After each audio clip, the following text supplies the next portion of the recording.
સુરતમાં emergency blood group દ્વારા રક્તદાન કેમ્પ યોજાયો છે। આ રક્તદાન કેમ્પ ઘાસીપુરા વિસ્તારમાં આયોજિત કરાયો હતો।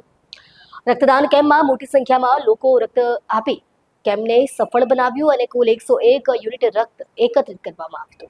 ઘાસીપુરા વિસ્તારમાં ઇમરજન્સી બ્લડ ગ્રુપ સંસ્થા તરફથી રવિવારે એક રક્તદાન શિબિરનું આયોજન કરવામાં આવ્યું હતું। આ શિબિરમાં શહેરના લોકોએ મોટી સંખ્યામાં ઉપસ્થિત રહીને સ્વૈચ્છિક રક્ત આપી શિબિરને સફળ બનાવ્યું હતું। શિબિર દરમિયાન રક્તદાનમાં રુચિ ધરાવનારા સ્વયંસેવકોની લાંબી લાઈન લાગી હતી। લોકોના જોશભર્યા સહયોગથી આ શિબિરમાં કુલ 101 યુનિટ રક્ત એકત્ર કરવામાં આવ્યું, જે રક્તની કમીનો સામનો કરતી રક્ત બેંકો માટે મહત્વપૂર્ણ સંચય સાબિત થશે।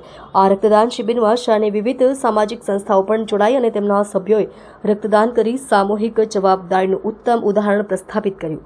આવા પ્રયત્નોથી સમાજમાં સચેતનતા ફેલાવવાની સાથે જરૂરતમંદ લોકોના જીવન સુધી રક્તને પહોંચાડવું શક્ય બની રહે છે।